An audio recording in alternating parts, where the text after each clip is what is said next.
Welcome back, everybody. Welcome back to the Canyon. Welcome back to another It Came From the Workbench installment. That was kind of an abrupt grind to a halt there. This is Volume 29. This is the third episode of Volume 29. It is the build that has the body that everybody loves. Every video of this should have a link, the Instagram link to the gentleman who does these bodies. So if you want to get one, get one. Yeah, it's better than what I do around here. I'm okay with that. Nobody's the goodest at everything.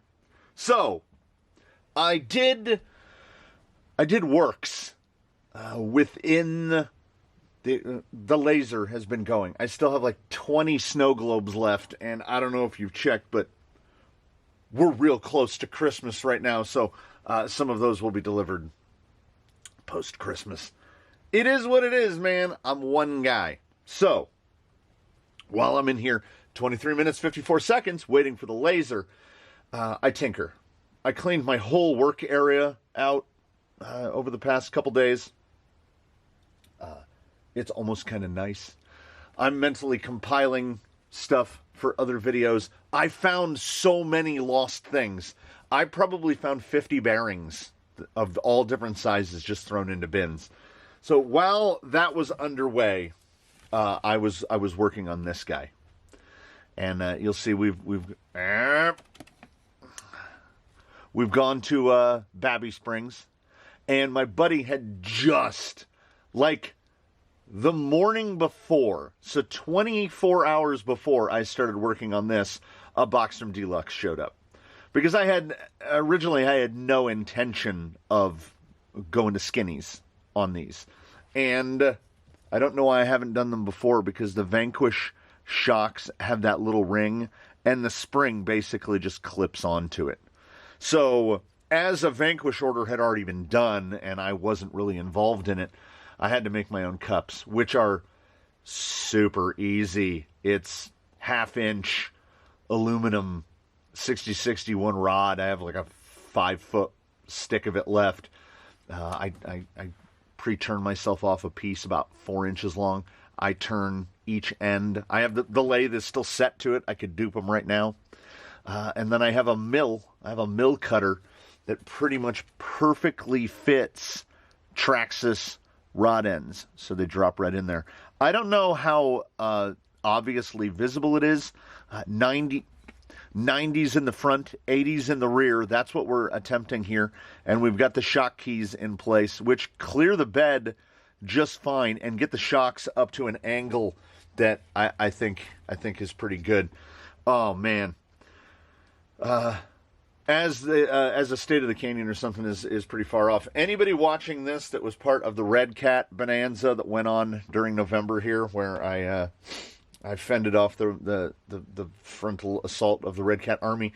When talking about the Ascent, the carbon fiber chassis for that is out, and I saw the first picture of one up. Somebody had posted on a Reddit group, and I did that. Do you know when something catches you off guard and you see it and you do that like a guttural laugh where it comes from deep inside you and you go like That was my initial gut reaction to seeing the carbon fiber chassis installed on that, because carbon fiber, it's not any kind of magical material. Companies like to use it because it has a certain bling factor. But if I were to fully disassemble this rig, trace these rails with a higher shock tower in the back, trace these rails onto aluminum and cut it out, this rig would gain about between 2 and 3 ounces of total weight. About between 75 to 85 grams. So now when you're talking with the Red Cat, you're taking off a bit more because they use flat plate steel, which is just insane. But the way that rig sits, because God bless them over at DSM, they made a chassis to replace the OE chassis, but you can't take all the Red Cat out. So the links sit like this. And I know when I think comp, I think, oh man, the links should sit like this. Not like, oh, I don't know, flat. like, or in the case of this guy, because the skid is angled far more than that, the back links go way up because, break over. Anyway, I made 4 cups. I slapped on springs all around that I truly and genuinely believe are overly soft. Now, this thing is very light in this configuration. With the body, it's right at 5 pounds. But I may have overcorrected. 40 weight in the rears. I can't torque anymore. It doesn't torque on launch. And the fronts are DravTech. I got to look at the board. The fronts are DravTech mediums, 1.5. So we went down from a 2.1 pound spring to a 1.5 pound spring, and it really well and truly sits almost exactly like I would want it to. Now, wheeling it around on the floor inside here, it's very, very soft, and I don't know if I overcorrected. Like, I may have gone too far. On order, I've ordered a couple different spur gear options in both 48 pitch and 32 pitch in the hopes of shrinking that down a little, because if I go to 48 pitch, I have much more tuning options with the gearing, because I think that its speed on the ground is pretty good. It's pretty close. To anyone in the comments that had said just clock the gearbox, you can't. You cannot. The clearance, does it show right there? Look at the drive shaft to the motor. Nobody is putting a fusion in this chassis. If we're running a little pancake outrunner, you can do whatever you want. You can put it wherever you want. I love this setup, how this came out, because this is an all-weather guy. We've got a IP67, like that's what, 1 meter for 1 hour, or what, a 1 meter for 30 minutes submergible. You could drive this into a lake. So he's got parts on order, including directly from China. Mias is now doing portal covers and diff covers for their axles, and their portal covers will fit anything, any F10 portal. So we've got a weighted brass F10 portal covers for $24. Shh. Keep it to yourselves. Don't tell Vanquish. So we're going to find out here. It is mucky outside. We got about 1/4 of the rain that was promised / threatened, but it was enough to really moisten the place up. But it doesn't matter. We've got cut Injora silicones, which we're going to find out. We're going to find out on a number of rigs when we get to that, when the Injora greens become available into my hands. We're going to find out cut blues versus greens. Real easy to just swap them in. And we can find out if I put the shim on the inside versus the shim is on the outside. Although, I mean, it feels really close. So I don't know how much the positive or the negative there. I do want to move this drive shaft in, if just to give myself more mounting options, because we're wide open over here. I also, when that comes around, when I've got to do gearbox work, which will probably involve, this is much smaller than my finger, which will probably involve shortening that shaft. When I move this, I'm going to try to pull the spur in a little tighter. If I have to completely remanufacture the top shaft, so long as I have a gear that will fit as a top gear, we will probably just remanufacture it and make our own gear for that. And I might introduce a slipper, because I have found that on some rigs, having that slip action genuinely helps. And I don't just mean in a parts saving capacity. I mean in that little bit of slip, it slips here instead of slipping here, which is, or more likely here, which I'm fine with. So we did the Canyon usual, which is we made one change at a time. And because, I got halfway to the thought. This thing is just standing up on two, there they are, on two silver aluminum spacers, 3mm spacers that I had just cut out of some rod so that I could get this high up enough that the motor is not just banging into, like we can get to there before it stops. We could get to there before it stopped without raising the whole gearbox up. And because of the angle of the skid, the gearbox is still super low. What have I considered doing were it not for the steepitude of the front drive shaft angle? It would be really easy for me to make a Delrin wedge to rock the gearbox back. But the rear drive shaft angle isn't bad. It's not great because it has to go very laterally. But the front is already a steep boy. Well, let's just look at it from the bottom. It's really steep. And even if I were to angle the front axle more so that it's up more and lose some caster, the motor is still going to bang into that lower link. So everything about this is a compromise because nothing was designed to work with anything else. Yet it worked. Will it continue to work? I don't know. I also, in the digging, I found Russell. They're up here on a pegboard somewhere. I should be disallowed by law from using pegboard because I find so many lost things. I found some G-made chrome hubs that will look amazing on these, but that is for more a finalized state. Thinking about going to a smaller link here. I still do want to lengthen the front end out. You can see through suspension swing, we just clear it. Now, I can bevel a little groove in there, but we've got link exposed right there.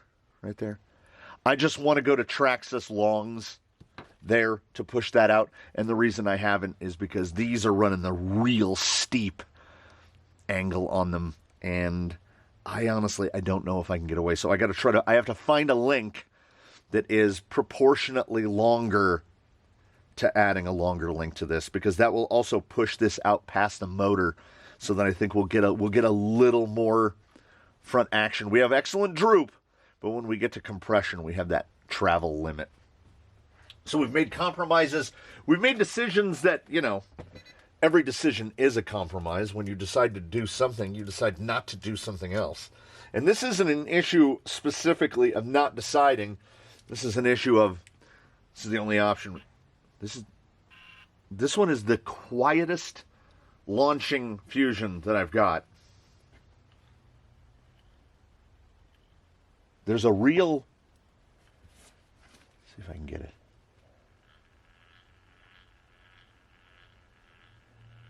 And I think it's the spur gear.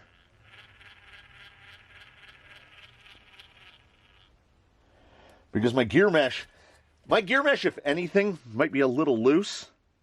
My gear mesh is quite loose. But because the gear is eccentric, I think I had set the gear mesh at the point where it was the tightest. So that's why we get the I don't like that noise. I also think that the rear drive shaft is just there. I don't try to have this much. I have a cut to length, but we've got to do a bunch of gearbox work in the front. So until that is done, I won't be cutting anything, because what if I do decide to push the rear axle back? Then I'll have a cut drive shaft. So these two drive shafts will stay in until things are a lot more finalized. So it is mucky. Is it too soft? Is it undersprung? I don't know. What I do know is it's very light, and it sits much, much lower than it did before on the regular springs, 2.1s in the front. And when these got stood up, and I mean, they're probably 45-degree angle. I should have thought of things like angles before I started putting the body on. So we're just going to guesstimate. Oh, you know what? I forgot. It's magnets and Velcro.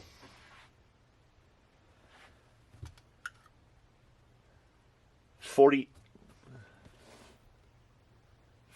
40, look at that, 45, 46. So yeah, somebody had said, get those shocks to about 45-degree angle, and that's where we are. It's all compromise, you know. Were I scratch making the chassis, the shock, I would have a shock hole array that starts about here and goes, so I can run 80s or 90s. We're gonna see. This is my first.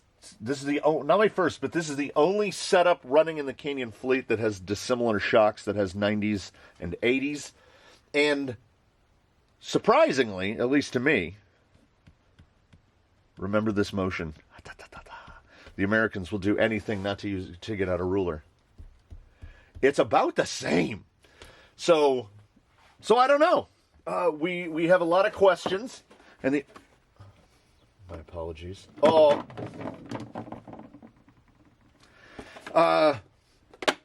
We have a lot of questions, and as we know, outside speculation, there's really only one way to answer them.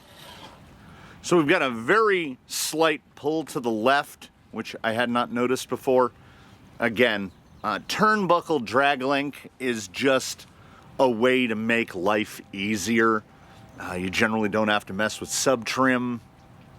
You can just fine-tune it, throw a little turnbuckle wrench in your pocket. I have one for it, I just haven't done it, so we will get to that.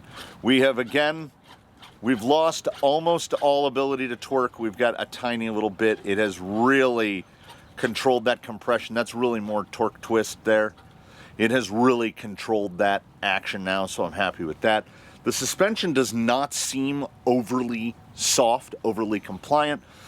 It feels pretty good. We're hitting some very wet rocks. The width of the hex, I could go to a narrower hex. I would be comfortable if this guy was a little narrower, if just for cosmetics, for the appearance of it. It looks a little overly wide. It's just a regular hex. I think this is like a +3 hex, so we'd only be pulling it down about 6 millimeters. I mentioned this in one of the videos recently where I was piloting a rig fitted with a Fusion Pro, and how I forget how smooth the Fusion Pro is. Here's the thing about... No, a little more. Here's the thing about the Fusion SE. I'm comfortable in stating it's 90% of a Fusion Pro. It's really, really close. And the Fusion 1200 is my favorite of the Fusions. All the legacy models, the Pro, all of them. The 1200 SE is my favorite one because the control. I'm a low kV guy. And in general, I don't need the wheel speed brought about by a 2300. Okay, we definitely haven't lost any forward drive. Yeah, a little rub right there.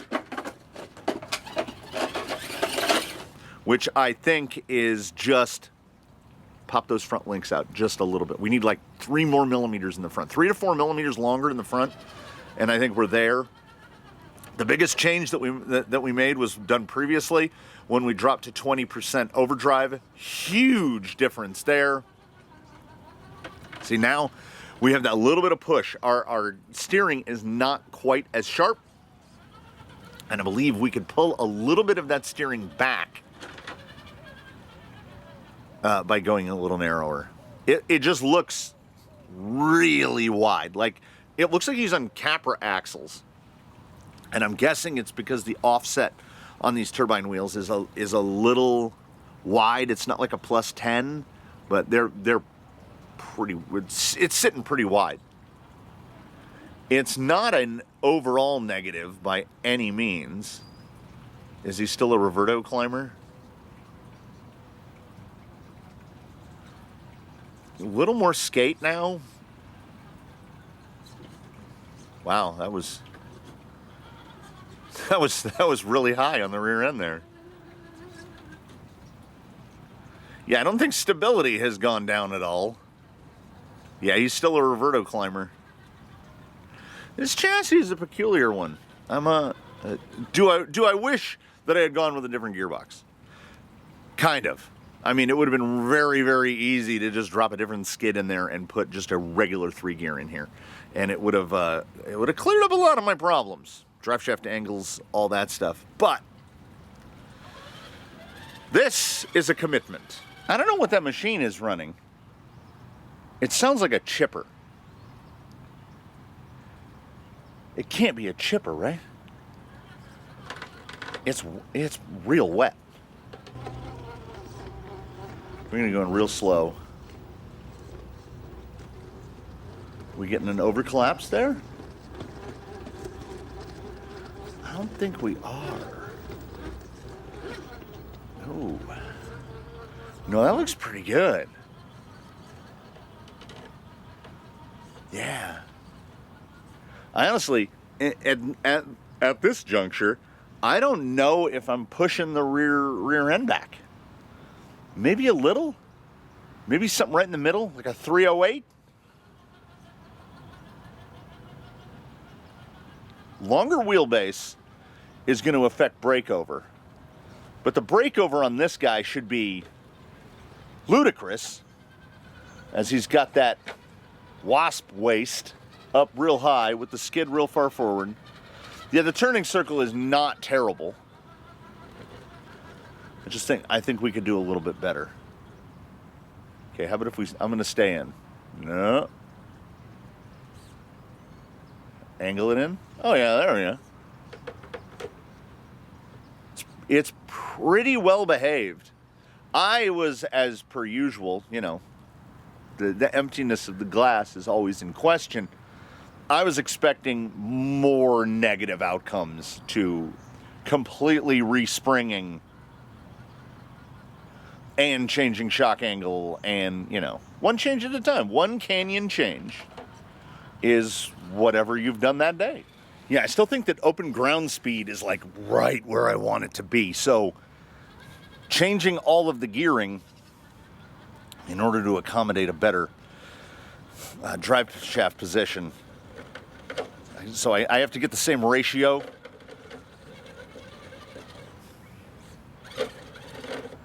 Okay, that's... Oh, okay. I was like, that's odd. Do we have enough? Nope. That was over. Is it going to pull it back? There we go. It was over pretty far. Ooh. Ooh. That's 3-wheel motion. Okay, shuttle side. Is it full shuttle side? Or do we have enough grip in the groove?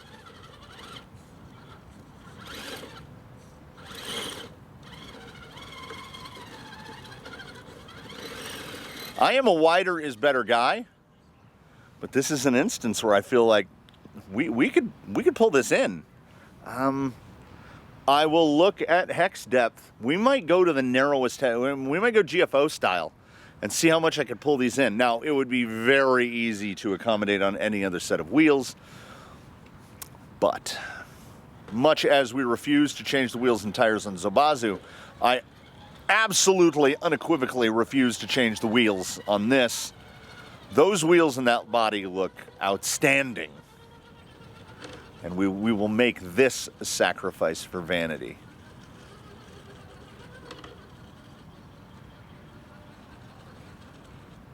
I hate the wow, wow, wow, wow. It's width. It's width. There it is. I'm having to adjust to the width of the rig.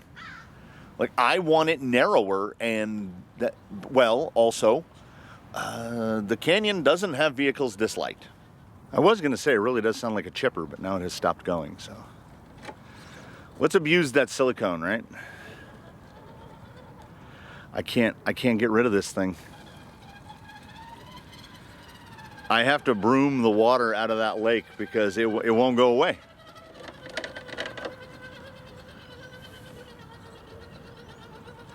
I thought they would have picked up more water. Maybe.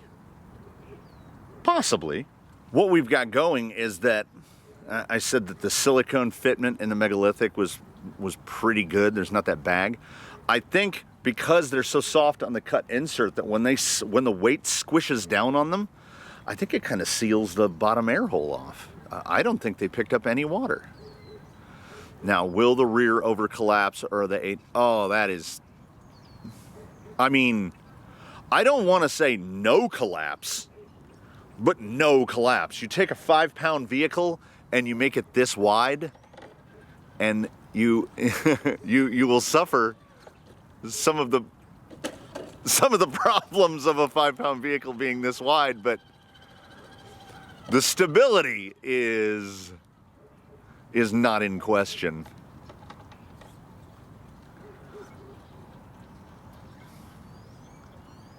It's good.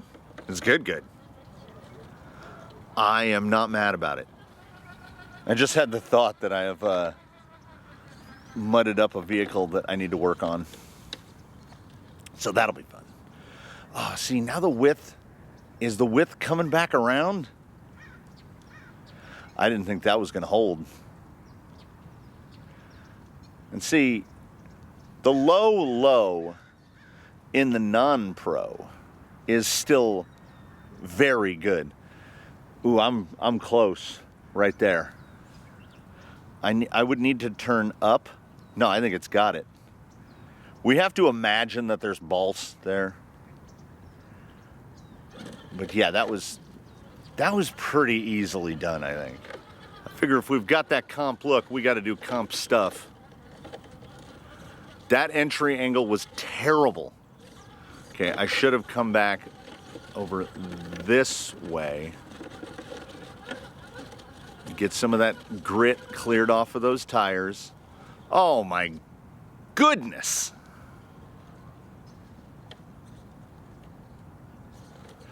Ooh. Pull it back.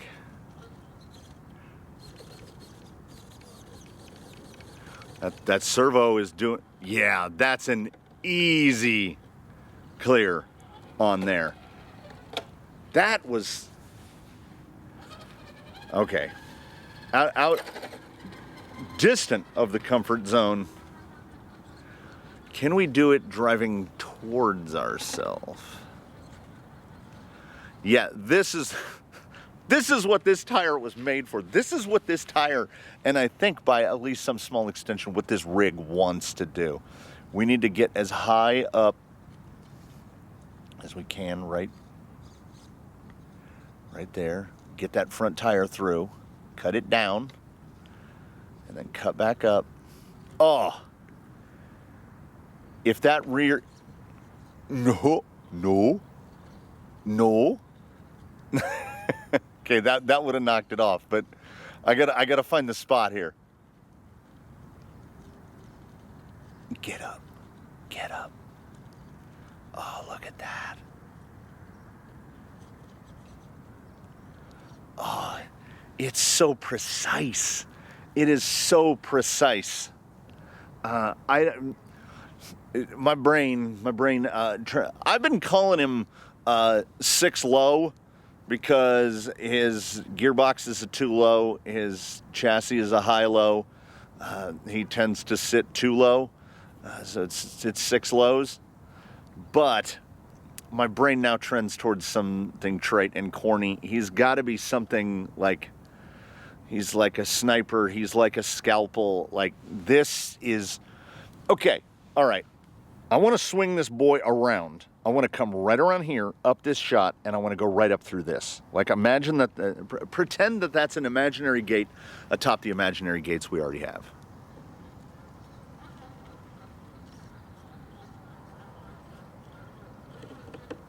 So we're going to try to... The amount of positionability in this, like, oh, the precision.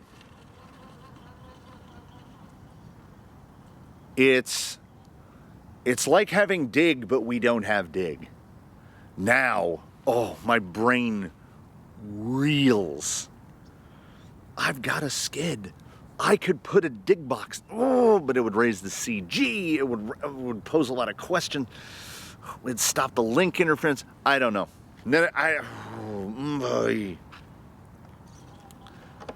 This is the most dig-like rig that I've got that doesn't have dig in it.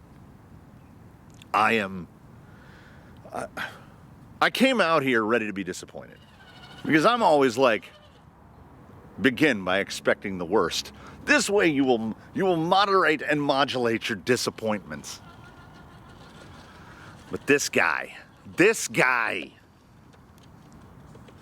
what are you doing to me, guy?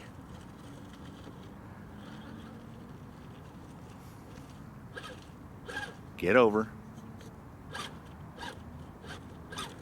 You see the width problem? Half an inch narrower, and I squeezed through there. So there's a big mud smudge over the top of that gate. We murdered that gate. Lengthen the front, narrow the track. Mentally debate with myself at great length. Try a more approach this side. Over whether or not to just completely redo the gearbox. Then it will do things. It will do the things. How's that breakover going to be right here? Ooh. I know there's a guy. There's a routine entrant in the comments whose constant and enduring philosophy is build it light, don't throw weight like Band-Aids. I'm with you. I'm on board. Do I still think that if this thing had knuckle weights, we could keep that front end down? We could, because hey, sometimes you need a Band-Aid. And we have issues here of geometry that we didn't choose them. I don't want Z-links in the front, but I also want my motor to fit. So everything is a compromise. It's compromise atop compromise. Right there. Right there.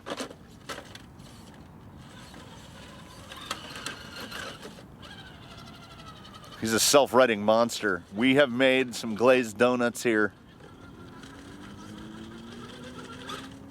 And there's... again, someone from the comments had mentioned megalithics do really well where they are in the mud, in the wet.